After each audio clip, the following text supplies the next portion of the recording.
for your presentations, and we're excited for the next two panels.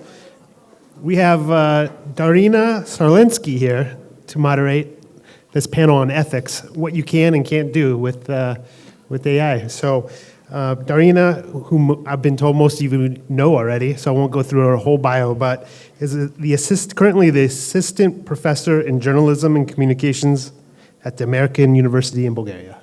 Thank you. Take it away.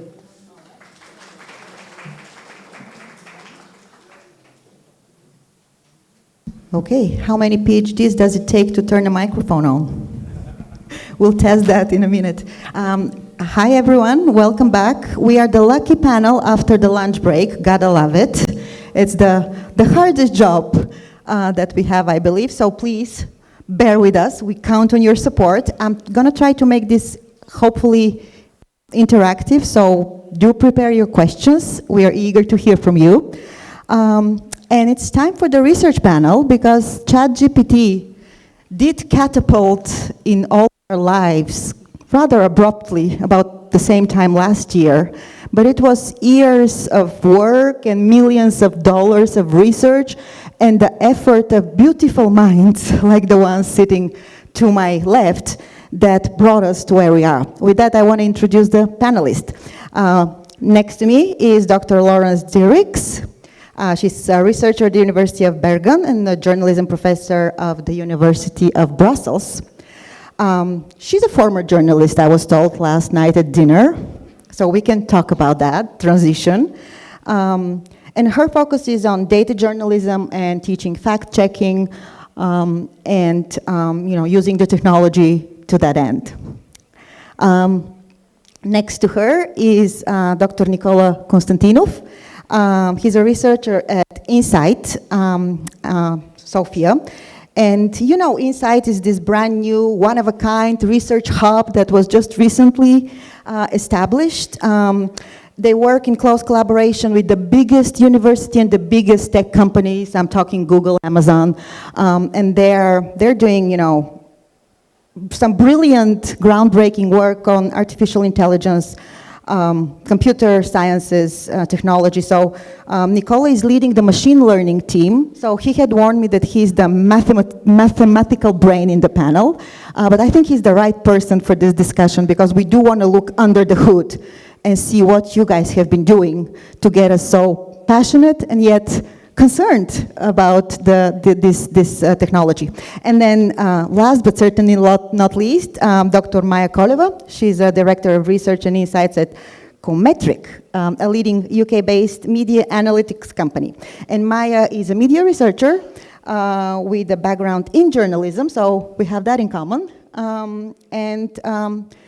She is using AI-based tools to answer complex questions in the field of PR and media, I was told.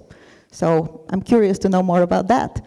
Without further ado, I'm going to give the stage to our speakers and their opening remarks. So welcome, and thank you for being with us. Laurence, do you want to go first? All right.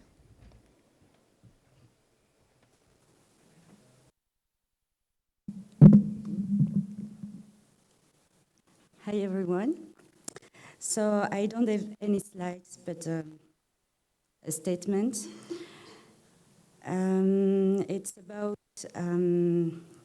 framing the ethical use of AI in journalism, which is a really broad topic. First of all, the ethical use of AI-based system in journalism can be approached from the perspective of news gathering, news production, and news distribution. They also relate to two distinct periods or waves in AI in journalism. So what we can call the first wave of AI in journalism began more than a decade ago, when newsroom started to experiment with automation using rudimentary or complex rule-based system to automate structured data in specific domains, such as sport, election, financial reports. The idea was to support journalistic practices or to provide audiences with short text that should be adapted according to the characteristic of the audiences, such as their language or their geographical location. So the ethical challenges then were related to the accuracy of the results, of the outcomes, and the reliability of the data used to feed the system. So in computer science, you have something really acknowledged is garbage in, garbage out. If the data are bad at the entrance of the system, the outcome of the system will be bad too. And all of this consideration was relatively easy to deal with. Another ethical challenge was the need to inform the audiences about the non-human nature of the author of the content.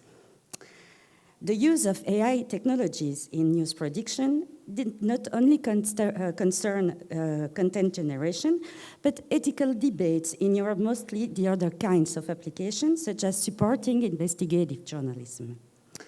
In the field of news recommendation and news personalization, the main ethical challenges were related to the informed consent of users and the ethical and legal requirements of privacy and security of the data.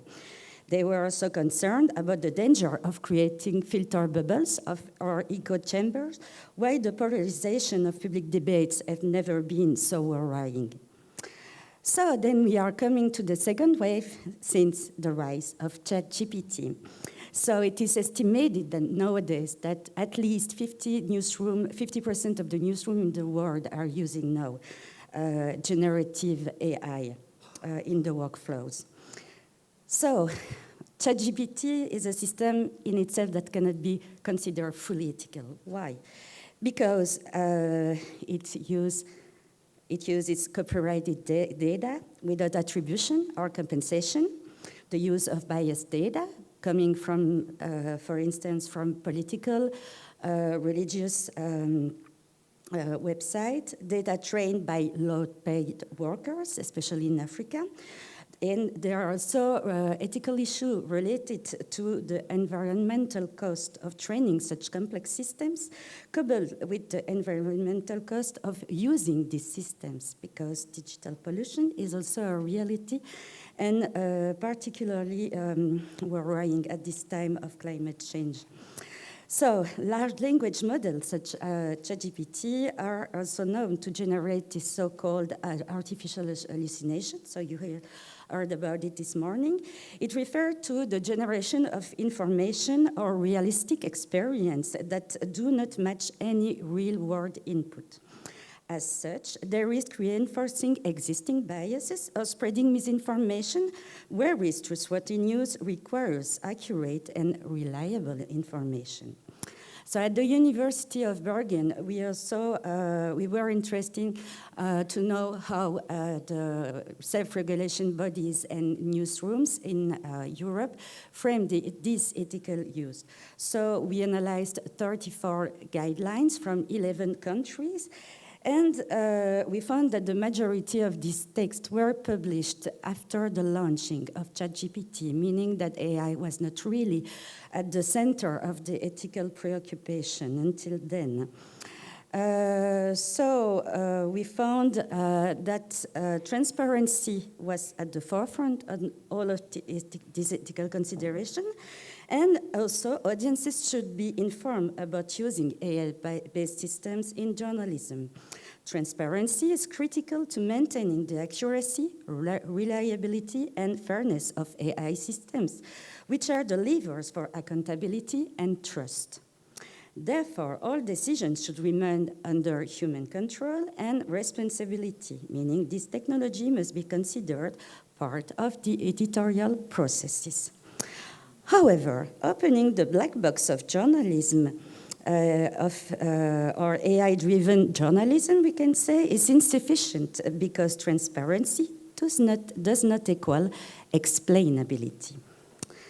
Many of these guidelines also emphasize the need to ensure accuracy, not only because of the biased data or the artificial hallucination, but also because AI is used to create disinformation. In this in this context, it is really difficult for the readers to make the difference what is information, what it is disinformation, and it can create confusion. Of course, there are like machine-generated content detectors, but they are not working really well. They create a lot of false positive and false negative. And what's their point if these systems are used also by the news media? In the AI Act, the EU Commission adopted a risk-based approach to frame the development of AI-based technologies in Europe. The recommendation adopted by the French Press Council reflect the same kind of consideration. So the low-risk technologies include tools that don't have a significant impact on news information, such as machine translation or audio transcription, because every day journalists are using AI systems without being aware of it. The moderate risk refer to the systems that are likely to affect the quality of the news and that they don't have a significant impact, but they might. So it's about translating articles published in a language and then in another language. You have also the high-risk system, whose realism may mislead audiences or present information contrary to the fact, and this system should be really avoided. Since this research, new guidelines and recommendations have been published, so it is an ongoing movement showing the need for framing ethical uses. And as far as we know, only the Finnish broadcaster, YLE, has considered environmental issues in its guidelines. But ethical challenges are not only related to guidelines or self-regulation. It is also about the working condition of the journalist, the division of the labor between the humans and the machine.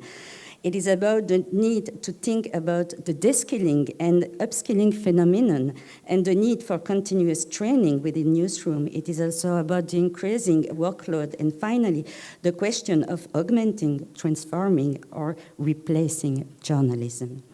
Other challenges are much more related to the need to promote data and AI literacy within newsroom, as well as to promote digital media literacy towards audiences.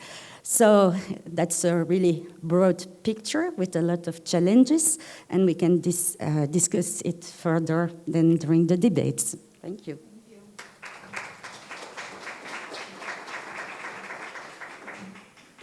Thank you, Laurence. Yeah, a lot to unpack, so we'll talk about it more.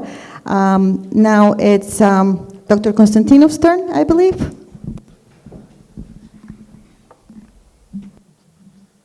Thank you very much, and thank you also to the organizers for inviting me here. I do have some slides, so I'll wait for them to load. They're very short, and the purpose is to give some overview of what we're doing at INSAIT, and then after that also to comment on the topic of the panel. So basically risks, regulations, responsibilities, and research in generative AI. Beginning with background, so I am a mathematician by training. I studied in Oxford and in Austria, and finally at the Polytechnic in Zurich. And now I'm a faculty member of INSAIT. So in terms of what my group at INSAIT does, we focus on mathematical guarantees for trustworthy machine learning. So this means that we try to formally prove that AI is beneficial to societies in specific applications.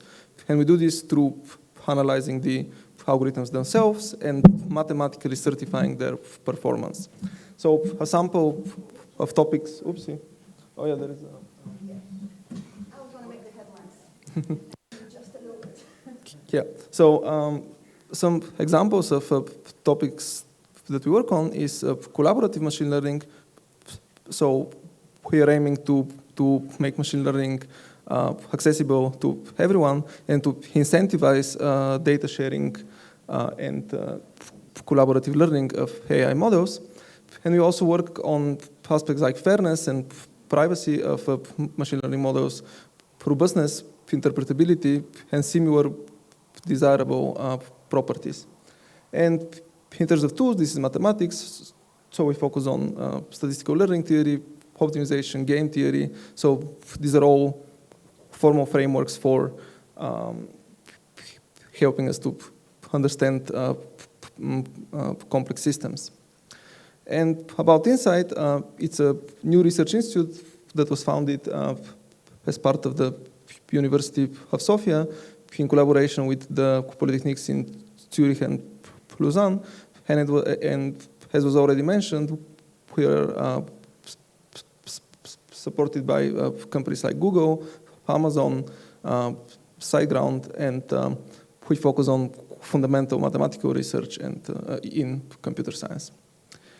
So now going to the topic of the panel, basically, I thought that I'll highlight mostly the risks of machine learning and AI models, because these also inform us about our responsibilities as scientists and also the research we should do to address these risks. And I thought that from an academic perspective, or at least my perspective, there are three main types of risks that I see. So the first one is coming from imperfections of AI models. So at the end, it's clear that AI is a software and it's not perfect, so it is very good at doing certain tasks, but it doesn't always work very well. And sometimes it has been shown that it's prone to unfair behavior, to not respecting the privacy of people's data, and other type of problems. So for this reason, as scientists, we try to work on our algorithms and improve their robustness, privacy, and other desirable properties. On the other hand, there is also the risk from malicious use of AI, and I think that this was brought up many times in the context of this conference. Basically, some malicious actors might use it for disinformation, for fake news, or abusing copyright, etc. So this basically implies there is more need for regulations on AI and discussing this. And I'm bringing this up because I thought this is important in the present context. So obviously regulations are something that we should discuss beyond just science and beyond just in the legal sense. Basically, this is an interdisciplinary field. What is the regulations we should impose on AI? This requires serious discussions from multiple organizations and entities. And finally, something that I think is specific to the AI technology as a risk, because all these previous risks, they arguably hold for any type of software or any technology. But the last one is misunderstanding the abilities that AI has. And I think this is something relatively specific to AI, because we're always tempted to think of AI as a human-like type of a program, because this is how we call it, and also because it seems to be doing things that humans can, like read text or analyze images, etc. But on the other hand, this is just technology, so it's clear that it's not exactly equal to a human, and it will never be. And in this sense, there is the need to communicate what is the scope of AI algorithms, and also understand how the society basically perceives the AI technology, and give feedback as scientists. Basically, this is something that we as scientists can do, and this would help to, on the one hand, not be scared of AI, because I think that sometimes people tend to be scared. They think that it can take over the world or other things.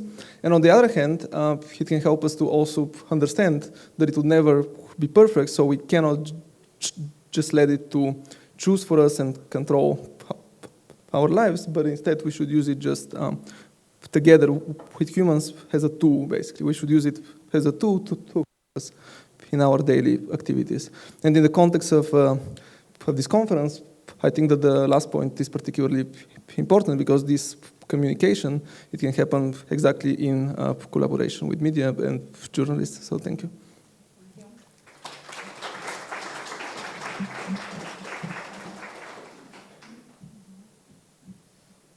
Thank you. Maya, you're next. So Nikola got Dr. Konstantinov and I'm just Maya. Okay. Nice to meet you. May I have the slides on, please? Hello, everyone. So nice to be here. So nice to be with you. Is the microphone on? Maybe I should be just closer to the microphone. Yeah. Obviously, I don't have experience as a broadcast journalist. Staying too far from the microphone. Okay, here we go. Which screen do I look at? I guess this one over there. So yeah, I mean, nice to meet you. I'm Maya. I'm Director of Research and Insight of a company called Commetric. It's a British company with big research operations here in Sofia. But I'm also the member of the International Board of Directors of our industry association called AMEC. This stands for the Association for the Measurement and Evaluation of Communications. I'm going to say the word many times before I go on to actually tell you what this industry stands for. But my perspective today is how I use AI tools to research. A throwback to the previous panel when Marina and Christopher were discussing the large language model's capability to not generate, but to read and understand content. So I'm going to be telling you about how I do this within my professional role. So which industry? Communication, measurement, and evaluation, or more broadly, media intelligence, basically is an industry that works with media content that could be text, audio, visual, and when we say media, we can mean news media, editorial media, user-generated media, social media, any kind of content. And we, as a broad industry, consist of many different types of actors. That could be clipping companies, evaluation and insights-focused companies like Commetric, social media listening platforms, journalist databases. You might have heard of Muckrack. If you're an active journalist and you have Googled your name, your Muckrack profile will probably appear on top of the Google search results. Of course, in-house media evaluation analytics teams in PR agencies and also in large organizations that have big comms functions and need to measure what they're doing. So why? Why would we measure communication? I think we discussed in the keynotes today trust and trust in media. This is a snapshot of the most recent Edelman Trust Barometer. Like it or hate it, it's one of the standards of measuring trust over the years.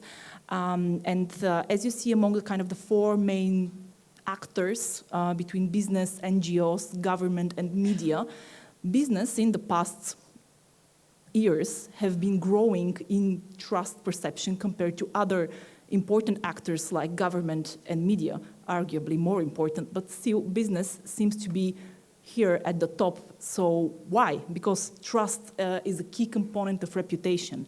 And reputation is, in business, in the world of business, is reputational capital.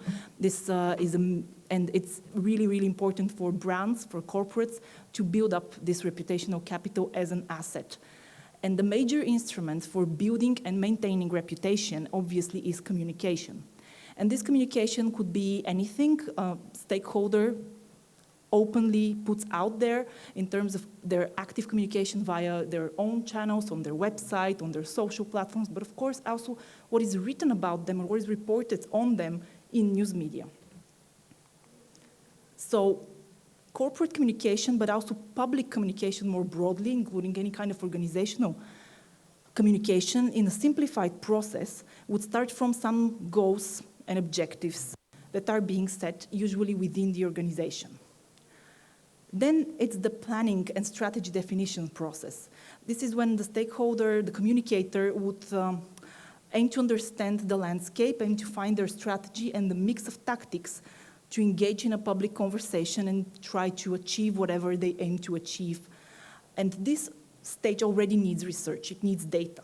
It needs understanding of media landscape, better understanding of social media conversations, of stakeholders, key teams, key points, who are the journalists covering this topic, who are the influencers on social media, what are the journalists' biases? Is it worth it to even pitch to that journalist if they are not going to report favorably on you? And in that stage, communicators would also define what success would look like. And this is when they will go on to execute their tactics. While they're executing their communication tactics, they would require monitoring, post-checks, course corrections if something is not working out as intended, which is again where my industry kicks in and we support communicators. And finally, outcomes and impact measurement, the so what. This requires measurement and evaluation through data and KPIs. This is when people like me would help a communicator understand, did they achieve their intended initial goal and objective? And how we do it? By understanding large corpuses of content and integrating this with other data sources that would be evidence of impact. Things like sales in a pure business context, or behavioral change in other types of communications. So what do we do, what do we have to do with algorithms and AI and machine learning? Due to the amazing rise in online news media content and output, and also, of course, the rise in social media in the past over 10 years, an increased volume of content. We as an industry have been around for decades, but obviously in the 60s, people like me were reading paper clips and listening to the broadcast. And now what we're facing is thousands, hundreds of thousands, sometimes millions of pieces of content. And our clients, be they corporations, be they NGOs or governmental organizations, they would always demand faster turnaround because everything in our world now is real time. And businesses need us to help them with predictive analytics, because especially in the context of maintaining trust and making sure that you're keeping your reputation, predictive analytics is essential in order to manage crisis. And then all of this obviously means that we need automation in place. We need algorithms to help us do our job. We need natural language processing. We need machine learning so that we can do our job faster and better. And there's tons of AI models already in place, and actually by already doesn't just mean the last year. For many years, there have been different types of automation in our industry. Things like rule-based natural language processing, content clustering, topic classification, AI-based tonality or sentiment extraction, named entity recognition, so measuring the type of sources journalists would talk to as a third-party expert opinion on the topics they cover, entity-centric sentiment evaluation, things like stylometric analysis. Is this the style of The Economist, or is this another style of reporting? Third-party commentators analysis, language analysis. All of these things can be done manually, have been done manually for many years in academia, in media and journalism research. In the industry, we're doing it more and more automatically with the process of validation and sense checking and sense making. So the main tasks that I'm facing and people like me are facing in terms of media content analysis, it can be summarized in literally 5 main tasks that we're trying to solve. We either need to prioritize content, which would be, here we have all of the news about the recent conversation at the European level for regulating AI. How do we prioritize the most important pieces of content? Which are the articles or the media commentaries that are most important? We need to include them in a newsletter to deliver to the European Commission or to OpenAI or to another stakeholder that would be interested in this debate. So this is a question of prioritization. Summarization. In a huge media conversation, in a huge landscape where we have hundreds and thousands of pieces of content, how do we summarize a big conversation? Extraction. What do we want to extract from this? Who are the, let's say, the brands mentioned and implicated in this media coverage? Is anyone mentioning OpenAI? Is anyone mentioning Google or Facebook or Meta? Classification. What is positive? What is negative? What is about ethics and what is about environmental issues? How do we classify this content? And finally, what kind of meaning and insights can we generate based on these corpuses? And these are things that we've been doing as human analysts. And all of these things can be done by tools. Something can be just rule-based, or something can be based on classic machine learning with corpuses of training data. And a lot of those tasks can be done, and actually all of those tasks can be done to certain degrees, to certain success rates by large language models. So, something out there is already able to do everything that we do.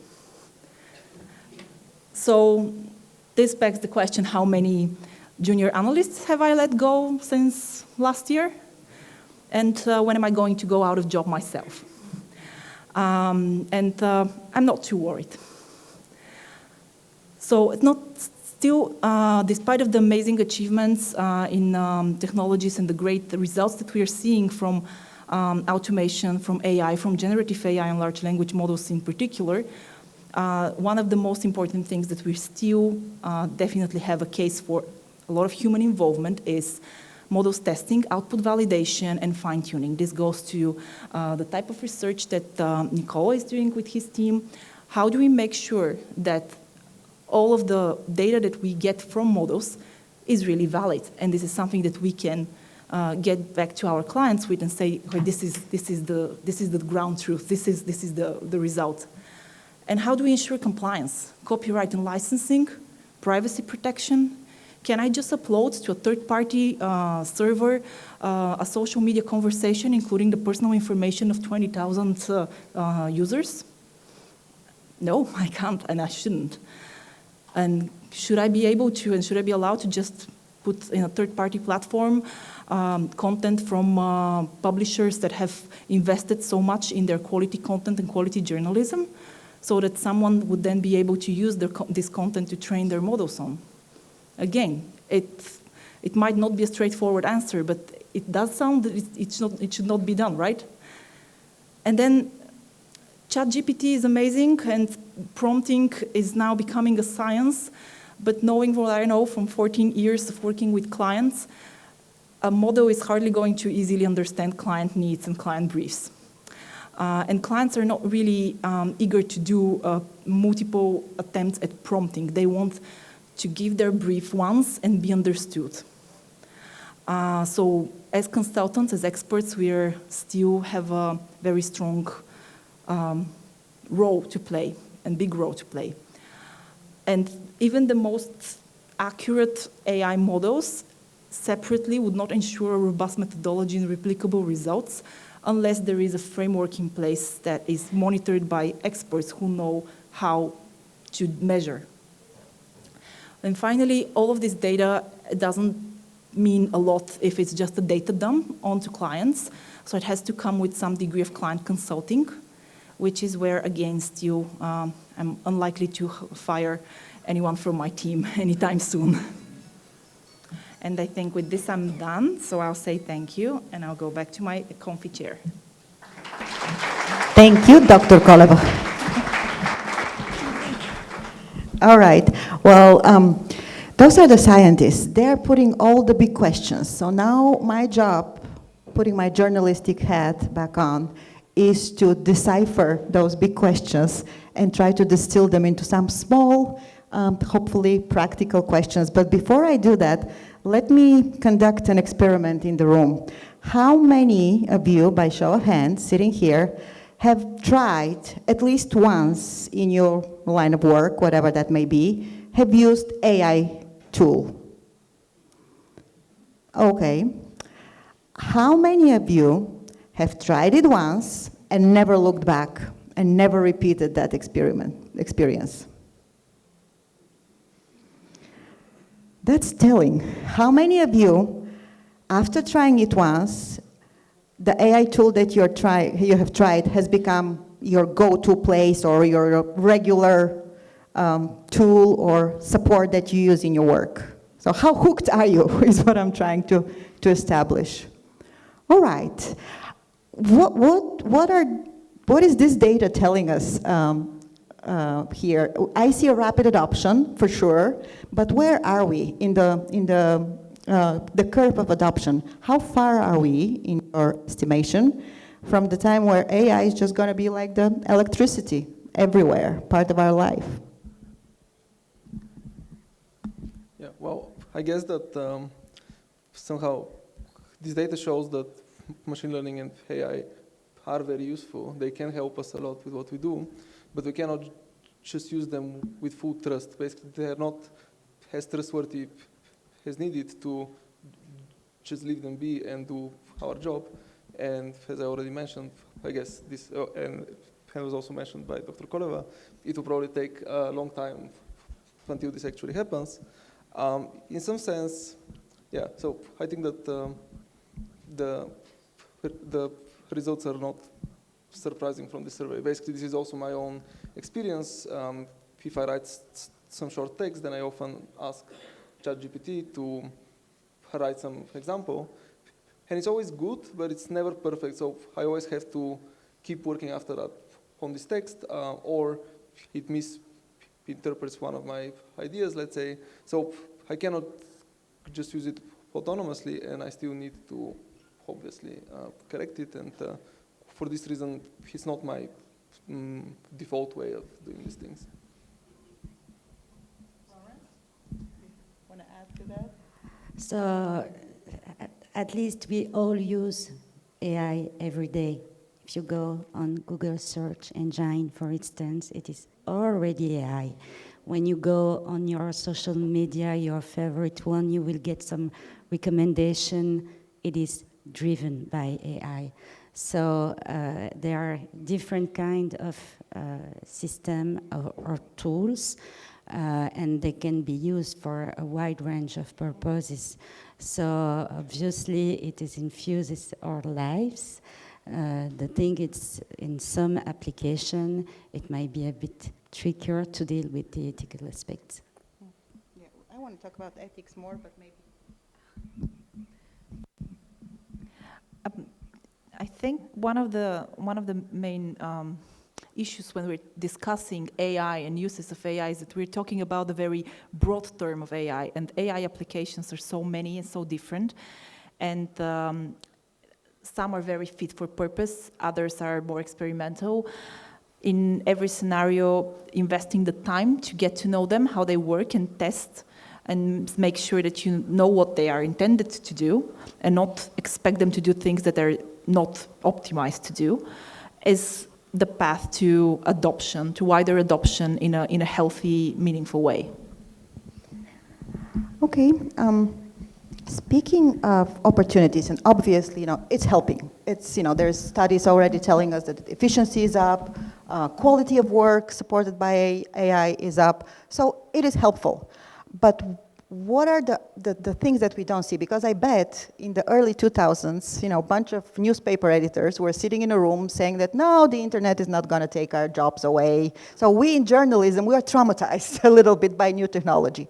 So what are the risks for job security, for quality of journalism? I think Laurence mentioned that. Like, if you try to see this on the consumer end, because you're all consumers, what are your concerns? How is AI going to change your media consumption 10 years from now? And the trust in the media, too. Some of the risks with the development of this new class of AI-based technologies, I think, are about the power of conversational AI, especially to mimic interpersonal communication, and the risks. Well, maybe risk is a already charged term. The potential to see new kinds of communications and new kinds of persuasion happening, including advertising and in marketing that is so tailored to individual users beyond anything that we are seeing now.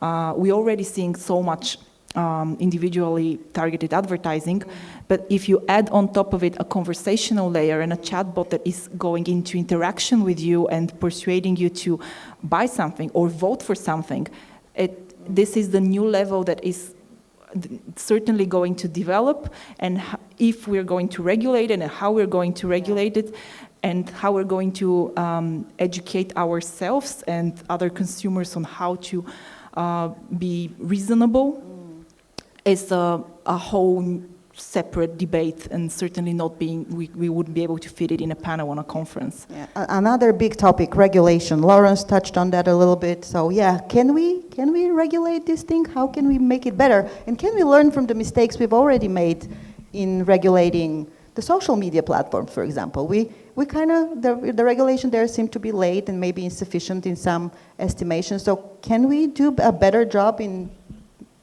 more regulating it in a more humane and efficient terms? So there's already lots of discussion how we can regulate AI, and in the EU there is this EU AI Act which is in preparation, and it's under discussion for quite some time. So what is nice there is that it's not just legal experts working on that, but there is also a platform where industry and academics can give feedback about the content and their own thoughts. So it seems like there is lots of discussion, and I think that this is super important because just like with other technology, the topic of AI regulation is extremely interdisciplinary. This is something where we would definitely need the input of legal experts, but also from mathematicians and computer scientists working on AI, also from society more generally. So it's a process, and it's good to see that it seems like there is good understanding that this will take time and effort. And on the other hand, there is the risk of over-regulating, right? So this is something that is also discussed, especially in the US, because this is also kind of a strategic aspect where the competition with other countries can also dictate that we're a bit more relaxed about the regulations. So it's a trade-off, and it's kind of a moral dilemma as well. Absolutely. Laurence, do you want to add to that? So I guess in terms of regulation, the approach of the AI Act is really ambitious. It's really interesting in the way how they describe AI technology that are likely to cause harm.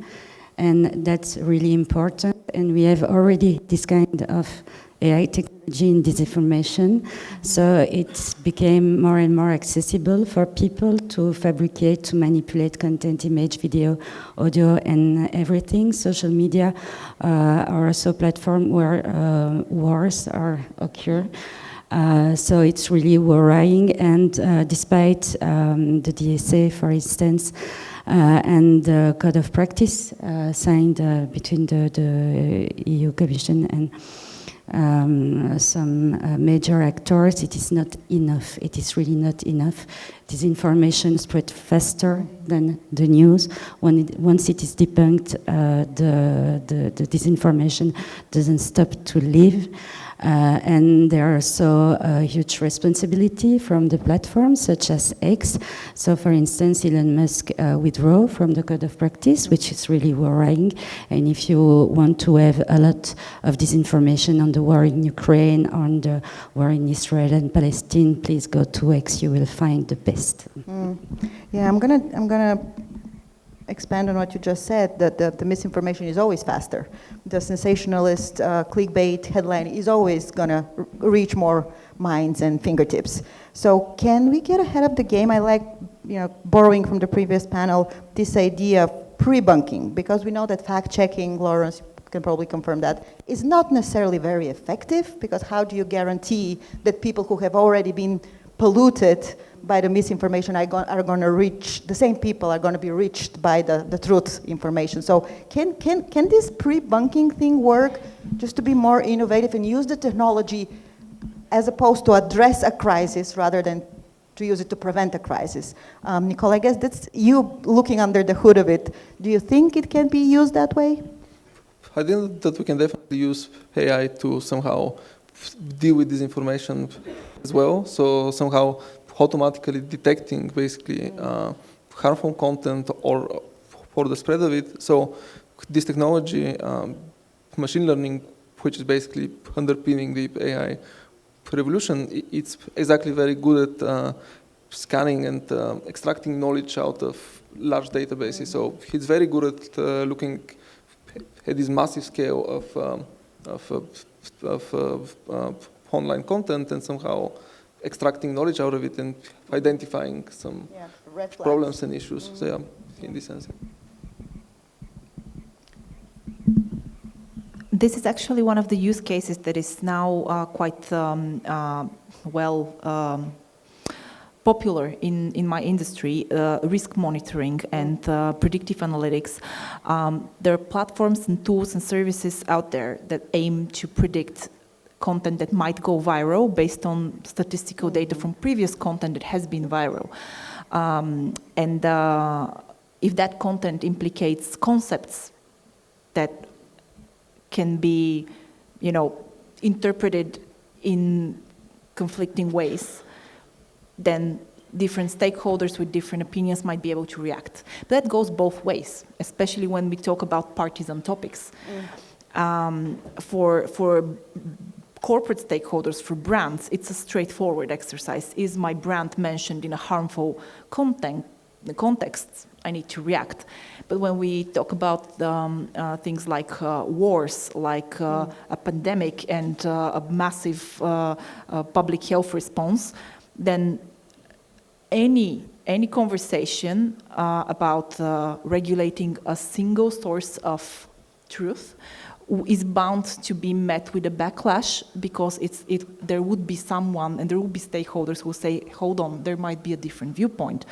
Isn't this regulation infringing on my freedom of speech rights or freedom of thoughts rights? And this is going to always be a very, very difficult and contentious conversation. Regulating anything in this field of technology is above national, and regulation is inherently national level. So it's always going to be a big, big challenge. So to me, any regulation needs to, any solution would need to involve a very, very significant degree of industry self-regulation, and certainly a very, very significant degree of public sector and academic sector response, again, through technology. You cannot regulate technology with laws. You can only regulate technology with technology. Yeah, I like that. I want to pause for a second and try to just open the mic for our audience. Any questions, and please ask anything. I know that these smart people sitting here can be, okay, good. We have a lot of questions. Should I start at my right? Yes. Hello, I'm Maria Neikova. I have a question, and maybe someone from any panel can answer, or at least try to answer it. I'm very curious, because you have just mentioned the platforms. Why there is no big European platform like Facebook or X, former Twitter, etc.? That is my question. Do nations play a role at all in this global debate? So actually in Europe we have a lot of talented people, and we have already several technologies really interesting. For instance, we have in Germany Ecosia as a search engine. You have the Quant search engine in France, for instance, but the people still continue to use the same Google. Why? Because Google has perhaps much more means behind, but also because it is really practical. With one username, you can access to plenty of different services. That's the first. About the social media, so it's about the behavior of the consumer. You have alternatives. You have like this Mastodon, for instance. I'm trying to moving to this platform, but there are not a lot of users, so you know, that's also, you cannot push the people against their will, that makes the things difficult. I don't think that we don't have anything in Europe, but the people, perhaps they don't know, or actually they don't use. I think it depends on how you define Europe, right? If we think about the European Union, then yeah, there's not really anything outside of Skype, which I think Skype was Estonian, but it was acquired by Microsoft. So there's a lot of technology that has originated from Europe and from the European innovation scene. But maybe the question is, why are other markets more inviting to innovation compared to the European market? But if you think of Europe in a more geographic rather than political sense, there's a lot of social networks coming out and a lot of platforms coming out of Russia. Kontakte, Yandex is an internet giant. There's so many others beyond Europe, of course, the platforms and the ecosystem in Asia Pacific, not just the Chinese networks, but also in South Korea, in Japan. There's a lot outside of the world, the little world of Facebook and Twitter. TikTok, let's not forget, it's not a US platform, it's not European either. So there's a lot happening outside of the dominant US space. Why is nothing so major coming out of Europe? I guess that's a good self-reflection question for all of us who are from the EU.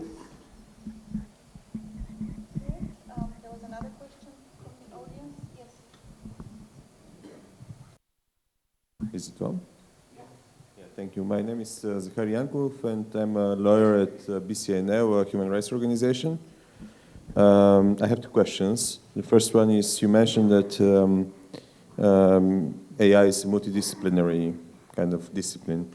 So my question would be, is there a place in educational programs training AI developers or researchers for a human rights course? Should it be obligatory part of their curriculum? And my second question, during the panel, you briefly touched upon the problem with the job losses. But I would like to zoom out a little bit and ask you, isn't there a risk of increasing the global inequalities, especially when it comes to language models? Because ChatGPT definitely works much better with English rather than with Bulgarian. So in that regard, this technology would be very useful for English speakers, but then it won't be as useful for me as somebody who should write something in Bulgarian. So my efficiency would drop in contrast to people who would do text in English. So just would widen the gap. Or are we hopeful maybe that it would catch up with the other small languages as well? Yeah, thank you. Do you want to start with the human rights? In the education aspect more generally, yes, if possible. Yeah, so thanks for the question on education. So there is two aspects that I see there. Like one of them probably closer to what you mentioned is essentially what is needed to educate an AI experts. So do I get this right, that like this is the kind of direction? So yes, so like definitely this is a computer science discipline, kind of a mix of statistics, mathematics, and computer science.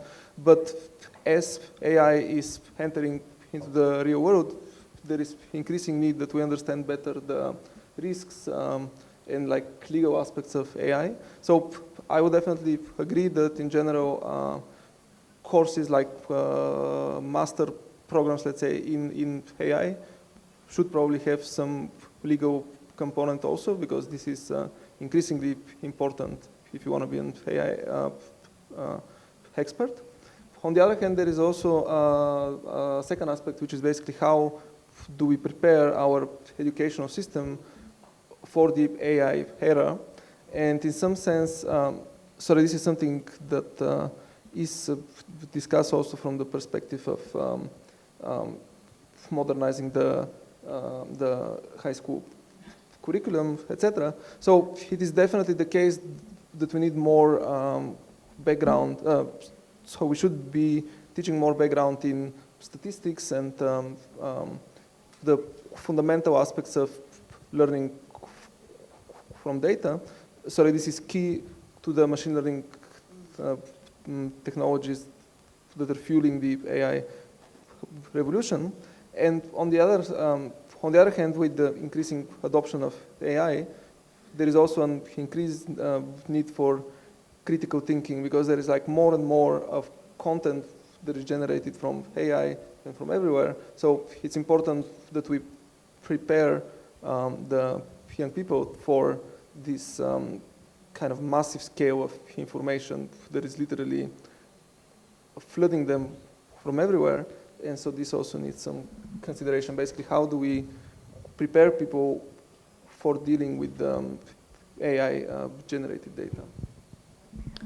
I would add to the education aspect, certainly the new waves of formal higher education training aimed at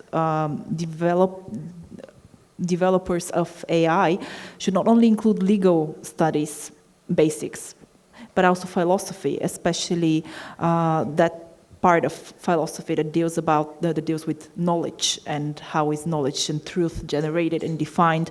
So there's much more of a role of humanities and legal sciences to play in shaping up the future workforce that is going to shape what models are going to be and how they're going to operate. To your question on languages, I work with all kinds of languages, and no language is off limits for AI models. Particularly because we already have amazing translation models based on neural networks, based on transformers, that can translate in a much better way than a simple Google Translate, especially the Google Translate of 5 years ago. Is this a fire drill? Should we escape? Okay, I guess it's not a fire drill. Or if it was a fire drill, it's very ineffective in making us move, yeah.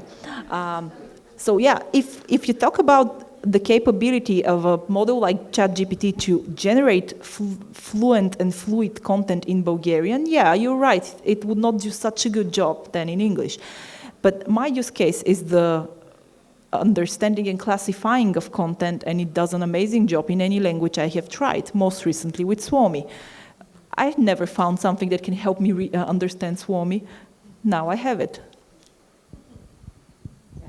I would like to add about the initial training. So the legal and ethical aspect related to AI are really different from one sector to another. So the challenges in journalism are not the same that in the sector, for instance. But in journalism, they can be also framed from inside the news organization, from inside the newsroom. For instance, one of the first guidelines on AI in journalism was published by the BBC. And it was not for the journalist, but for the machine learning engineers. And that was really clever, because these people are not trained in journalism. They don't know specifically what it is. Perhaps they have also their own ideas on what journalism is.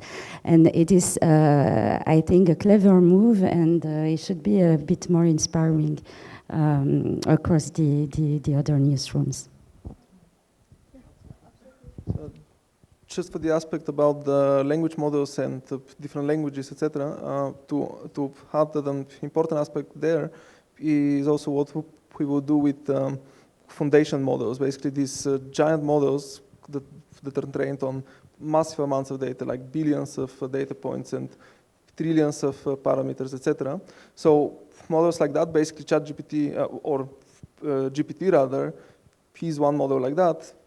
And there is also others by big tech companies. So then there is lots of discussion about should these models be actually made public so that it's possible to fine-tune them, which basically means to adapt them to specific applications and languages, etc.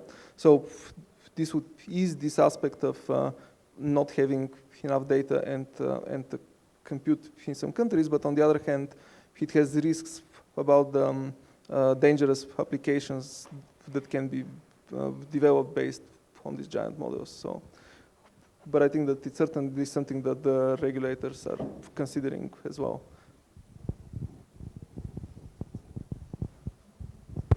All right, I know we only have 2 minutes. Do we have a pressing question from the audience, real quick? If not, I want to end it on a positive note. Nikola, I like what you said, and I'm going to remember that AI is not going to become more intelligent than us. Do you promise? I'm going to hold you accountable to that. Not soon is your safe bet. So that's the kind of the anti-utopian question is, are we going to be replaced by robots? Are we going to become the second most intelligent creatures on the planet anytime soon in our lifetime? A couple of months ago, I was talking about generative AI to amazing students from the American University of Bulgaria, and someone from the audience asked me a question: what am I going to do when AI replaces me?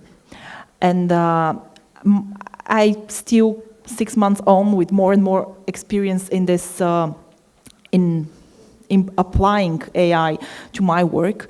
I see that it's not so far in the future that AI and tools will be able to do 95% of my job.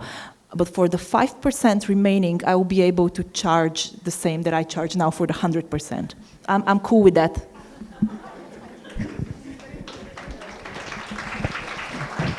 Laurence, do you want to wrap it up?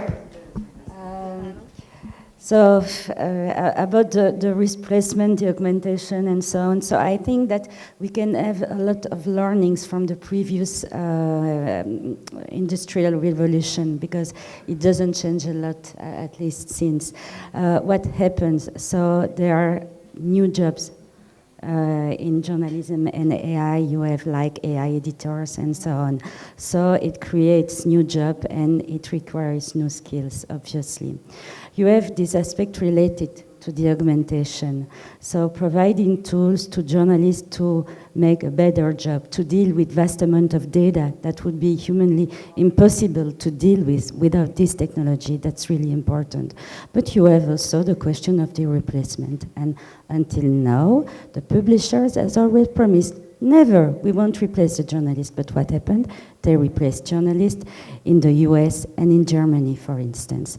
But what kind of journalists did they replace? And that's really interesting. It was just the low value quality of journalism. So if it is to keep high quality journalists, to provide them more time, more means to make their better job, okay, and what makes the journalist human? And you cannot replace that with a machine. That's about the creativity, it's about the intuition, it's about the knowledge of the domain, of the context. That's important. It's about the human relationship with the source of the information. So journalism is human, first of all. And so that any machine can never replace that.